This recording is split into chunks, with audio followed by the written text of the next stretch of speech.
Donc la prochaine étape, vous allez me dire, c'est peut-être la visite virtuelle personnalisée, ce qui me donne ma transition sur la prochaine tendance qui est l'ère de la personnalisation. On est dans une société aujourd'hui où les gens ne veulent plus du standardisé, ils veulent une expérience personnalisée, et ça, vous devez le prendre en compte.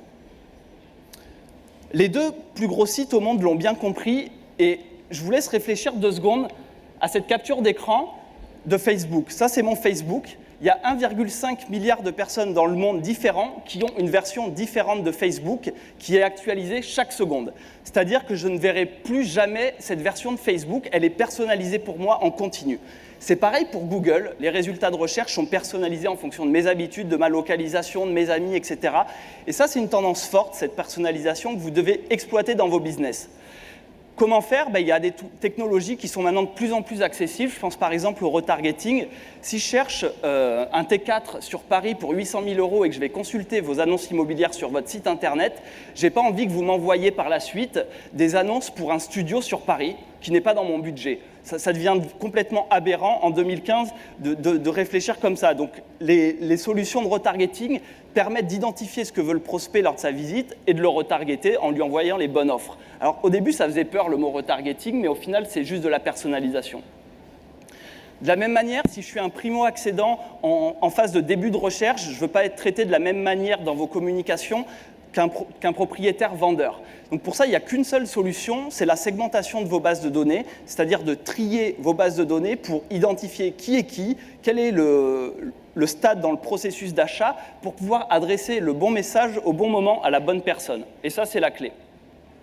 Je voulais vous montrer un exemple de personnalisation assez sympathique qui nous vient du Québec, de Via Capital. Ils ont sorti cette innovation il n'y a pas longtemps, ça s'appelle le Via Image. Le principe est très simple, c'est qu'il y a un résultat de recherche immobilier, donc un listing de recherche avec mes critères, et j'ai la possibilité de choisir la première image que je veux voir apparaître. Est-ce que je veux voir en premier, comme photo, une cuisine, un salon, le jardin ?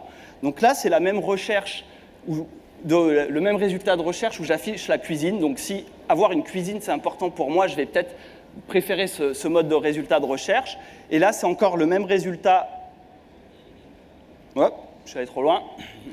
Le même résultat de recherche à l'extérieur.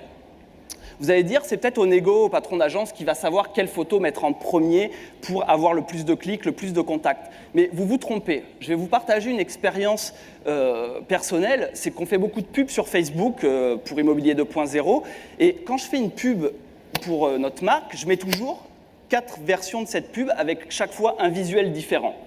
Et vous pouvez être sûr que dans 90% des cas, mon visuel préféré, celui que j'aurais mis moi de façon instinctive, c'est pas celui qui est retenu par Facebook, c'est pas le plus cliqué, c'est pas celui qui génère le plus de taux de contact.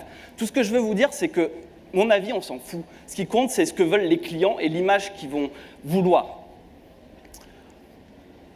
Un petit laïus sur l'imprimerie 3D, tellement 3D. old school, les imprimantes 3D. Vous connaissez tous cette tendance, vous avez vu toutes ces maisons s'imprimer en 24 heures, ça s'inscrit aussi dans cette tendance de la personnalisation. On sera capable, dans pas longtemps, de faire des maisons personnalisées dans un temps record à des moindres coûts. Sachant que c'est des choses qui se font déjà dans le médical, où on imprime la telle ou en fonction du besoin vraiment de la personne, et c'est plus des choses standardisées. Et c'est des choses qui peuvent arriver dans l'immobilier, c'est super intéressant.